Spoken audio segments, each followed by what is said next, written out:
오늘은 산상변모주일이면서 주연절의 마지막입니다. 올해는 좀 주연절이 길어졌는데 이제 3월 1일 성회 수요일을 시작하면서 사순절 기간이 본격적으로 이제 시작되는 그런 즈음입니다. 그래서 오늘은 마태복음 17장 1절에서 8절 말씀, 우리가 너무도 잘 아는 산상변모 혹은 산상변화 주일의 가장 기본적인 대목인 그 마태복음 17장 말씀을 중심으로 눈을 들어보니, 이런 제목으로 말씀을 나누고자 합니다.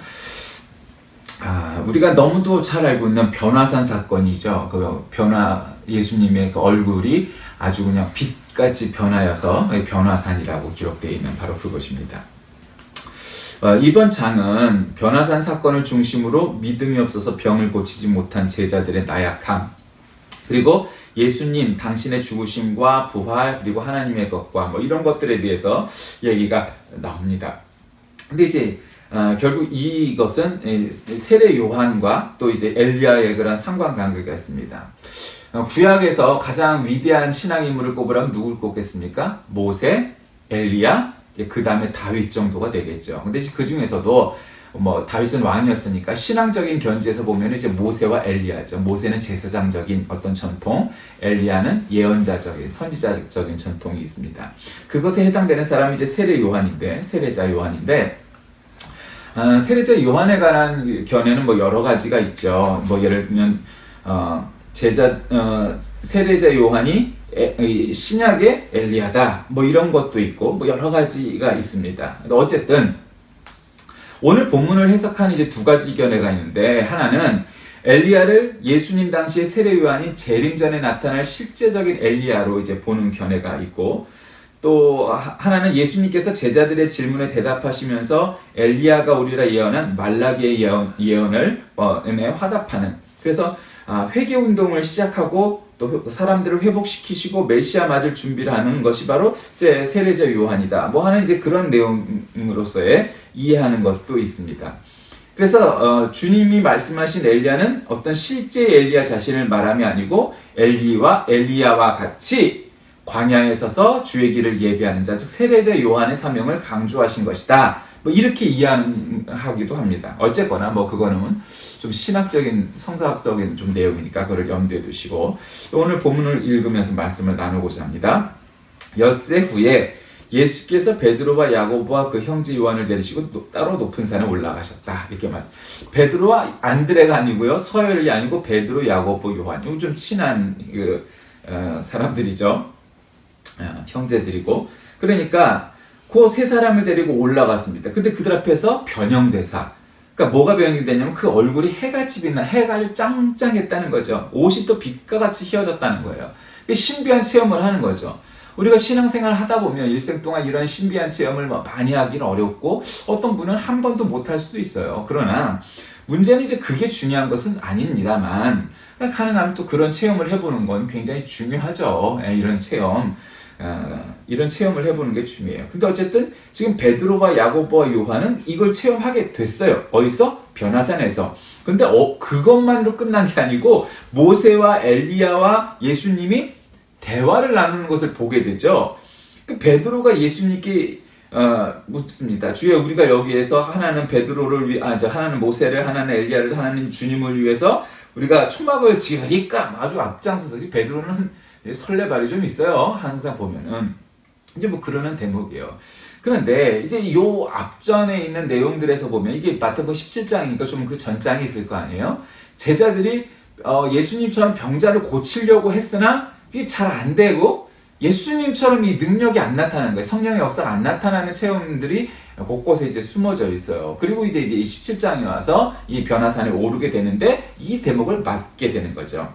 그럴 때 호련히 빛난 구름이 그들을 덮으면서 구름 속에서 소리가 나면서 내 사랑하는 아들이요 내 기뻐하는 자니 너희는 그의 말을 들으라 하시는지라. 이렇게 하나님 아버지, 성부 하나님이 하늘에서 이렇게 울려나오는 거예요. 우리가 신앙적인 그런 영화들, 종교 영화들에 보면 그렇게 그런 대목들 나오죠. 그냥 갑자기 하늘이 빛이 달라지면서 빛이 아주 확 비치든지 하여튼 그러면서. 그러니까 이제 제자들이 무서웠죠. 천둥 번개만 쳐도 사람이 무섭고 지진이 좀 나도 무서운 게 사람인데, 갑자기 하늘에서 우레와 같은 소리로 그냥 왕 이런 이런 소리가 되니까 무서워서 엎드렸다는 거예요. 그럴 때 예수님이 나와 그들에게 손을 대시며 일어나라 두려워 말라. 일어나라 두려워 말라 하시고 제자들이 눈을 들어 보니까 오직 예수 외에는 아무도 보이지 아니하더라. 이렇게 나온 겁니다. 이게 오늘 본문이죠. 오늘 잠깐 요걸 읽었어요. 자, 예수님께서는 십자가에서 이제 죽어야 할 것을 말씀하신 때부터 엿새 후에 이 제자들과 올라갔어요. 앞서 말씀드린 것처럼 제자들은 지금 실패도 경험했어요. 그러니까 예수님의 제자들은 혹은 뭐 이렇게 예수님이 같이 계셨으니까 실패를 안 했으리라고 우리가 흔히 뭐 짐작할 수도 있잖아요. 근데 그렇지 않았다는 거예요. 예수님의 제자들도 예수님과 같이 다니는 사람들도 실패가 많았다는 거예요. 예수님처럼 안 됐다는 거예요. 그러니까 우리는 뭐 예수님하고 뭐 이렇게 뭐 같이 생활한 것도 아닌데 우리도 그럴 수 있죠. 근데 문제는 베드로가 예수는 그리스도시요 살아계신 하나님의 아들이라고 고백하는 것이 바로 이제 앞장에도 있었어요. 근데 베드로가 이제 고백한 사실이라는 것을 자기 눈으로 확인하는데 여기서 모세와 엘리야와 같이 있는 것을 그리고 하늘의 목소리를 듣게 되죠. 그러니까 베드로는 예수 그리스도의 신성의 영광을 보자마자 다시 인간적인 생각을 하는 거죠. 참 희한하죠. 사람이라는 건 예수님이 진짜 하나님이 하나님의 아들이구나 하는 증거를 보는 순간 사람은 어떤 생각이 드냐면 꿇어 엎드려 경배하겠다. 오직 주님만 따라야겠다. 이런 생각을 먼저 하는 게 아니고 한마디로 말하면 내가 아주 킹 카드를 잡았구나. 내가 최고의 아주 그냥 최고의 카드를 붙잡았구나. 난 인생 폈다. 이러기가 사람이 쉽다는 거죠. 이 사람의 마음이라는 게 참 희한한 거예요. 예수님께서 변화산에서 자신의 신성을 세 제자에게 보이셨어요. 일부러 그랬겠죠. 그리고 자신이 죽을 것과 부활하실 것을 예언하니까 의심할 바가 없는 예비시아라는 걸 사람들이 알려준 거죠. 그런데 사람들에게 내려가서 사람들 가운데 한 사람이 예수께 나와 예수의 제자들이 아들의 간질병을 고치 못하니까 또 실패하는 대목이 뭐 이렇게 또 나와요. 계속 제자들은 이 이후에도. 자, 여기서 우리가 뭘 생각할 수 있습니까? 이런 체험을 했는데, 모세까지 봤는데, 엘리야까지 봤는데, 뭐 예수님은 뭐 같이 계셨지만, 그리고도 그들은 또 실패가 있어요. 이 이후에도. 이전에 실패한 건 그렇다 치고, 왜 이 이후에도 실패의 대목이 나오나? 그들은 끊임없이 그런 대목이 나와요. 제자들이 그리스도의 능력을 행하지 못한 것은 사실은 어떤 면에서 보면 믿음이 없었기 때문입니다. 그놈의 믿음은 왜 생겼다가 없었다? 믿음이란 게 그런 거야. 믿음이 항상, 예를 정도가 7이면 7만큼의 믿음이 늘 유지가 되는 게 아니고, 사람은 하루에도 너를 뛰는 거예요. 어떤 때는, 전적으로 믿어졌다가, 한또 되면, 하나님 뭔 상관이 있어? 내 뜻대로 살면 되지. 그런 마음을 갖는 게 사람이죠. 다시 말씀드리면, 제자들은 예수님을 따르면서, 하나님의 나라만이 참되다는 것을 보고서도 그리고 여러 기적적인 체험을 하고서도 그들은 정작 그건 그거고 하여튼 오늘 점심은 뭐 먹을까? 오늘은 굶지 않을까? 예수님이 정권을 잡으면 나는 영의정이 될까? 좌의정이 될까? 뭐 그런 것들이 늘 있었다는 거예요. 그들에게 믿음이 전혀 없었다는 차원의 문제가 아니라 믿음이 있었으나 그들에게는 그 믿음과 사실 관계가 없는 비본질적인 것들에 관심을 갖고 있었던 것이 바로 그들이었다는 것이죠. 문제는 그거예요. 그런데 문제는 하늘로부터 그러니까 하늘로부터 그냥 목소리가 이렇게 나오는 거죠. 막 영어로 따지면 막 성우가 아주 굵고 멋있는 목소리의 성우가 여기서 하나님의 목소리를 이렇게 연출했겠죠. 이게 마치 그런 장면이 떠오를 만한 장면이에요. 제자들이 그 목소리를 듣자마자 심히 두려웠대요. 왜 갑자기 심히 두려웠을까요? 그네들 마음 가운데에는 예수님을 위해서 초막을 지을까요? 엘리야를 위해 지을까요? 모세를 위하여 지을까요? 어떻게 하면 잘 보일까? 이런 거가 있었는데 결국 그 모든 것들을 예수님이 진짜 하나님이시구나. 하나님 참 믿어야지. 예수님 참 믿어야지. 마음속에 그런 게 있었던 게 아니고 땡 잡았구나. 난 출세했구나. 나는 정말 줄 잘 섰다. 아마도 그런 게 있지 않았을까요? 왜 갑자기 뜬금없이 알람방구를 끼고 있는데 거기다가 갑자기 그냥 목소리가 딱 나면서 그의 말을 들어라. 그의 말을 들으라. 그리고 또 딴 얘기도 안 해. 너희들은 믿음을 뭐 찾아라 뭐 이런 것도 아니고 그의 말을 들으라. 한마디로 예수님의 말씀을 들어라. 이렇게 얘기하는 대목이 나오는 거죠. 그때 예수님께서 나와 그들에게 손을 대시며 일어나라 두려워 말라. 일어나라 두려워 말라. 참 여러분, 구약의 하나님이 좀 사실 무서운 데도 있는 하나님이잖아요. 근데 참 이 신약에 나오는 하나님 그리고 혹은 예수님은 참 우리에게 이런 힘을 주는 치유의 능력 있는 예수님이시죠. 그리고 아주 부드러운 예수님이에요. 일어나라 두려워 마라 이렇게 말씀하시는 거예요. 그때 만약에 사람들이 눈도 못 들고 고개도 못 들고 아유 자 예수님 아우 나는 무서워서 도저히 나는 고개를 들질 못할 것 같아요 뭐 이럴 수도 있을 거 아니에요. 무서우니까 지금 뭐 지진이 조금 나도 무섭다는 게 사람인데 근데 제자들이 눈을 들고 눈을 들고 본 거예요.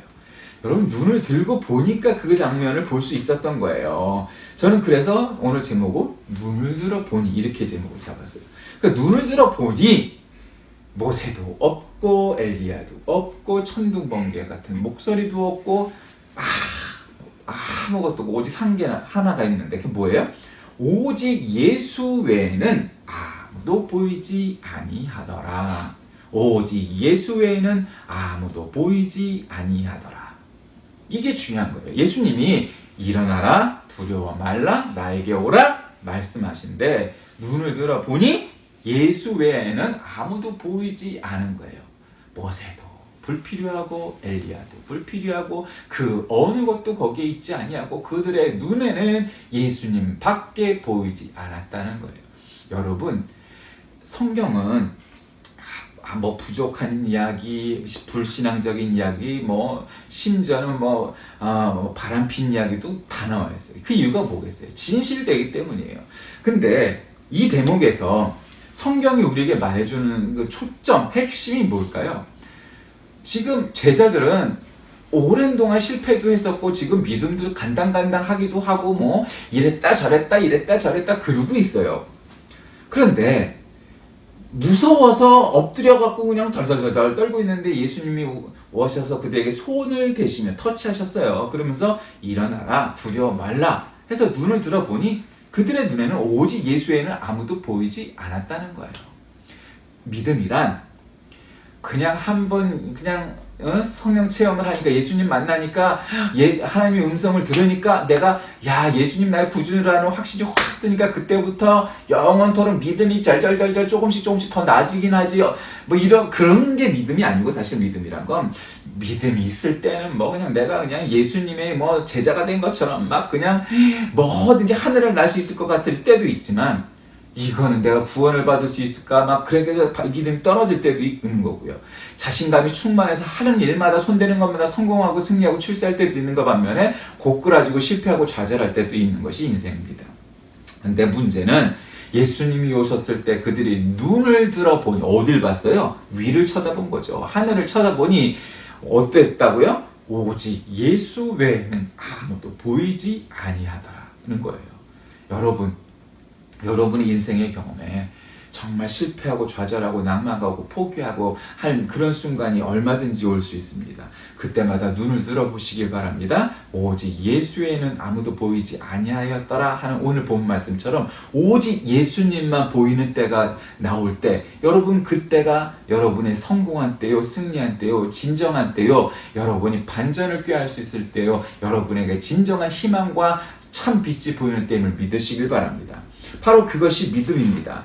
믿음은 뭐냐면 안 믿는 사람보다 더 많이 성공하고 안 믿는 사람보다 더 부자가 되고 안 믿는 사람보다 더 잘 된다는 문제가 아닙니다. 그러나 우리에게는 믿지 않는 사람과 단 한 가지 차이점이 있는데 그것은 눈을 들어보니 예수님만 보이는 기적이 예수님만 볼 수 있는 믿음이 예수님만 보는 영적인 눈, 믿음의 눈 이와 같은 것들이 우리에게 있어서 끊임없이 이 세상의 파도를 이겨나가고 어려움도 이겨나가고 눈을 들어보니 예수님만 보이는 그 믿음의 눈이 우리에게 있기 때문에 우리가 그리스도인이요 하나님의 자녀라 할 수 있습니다.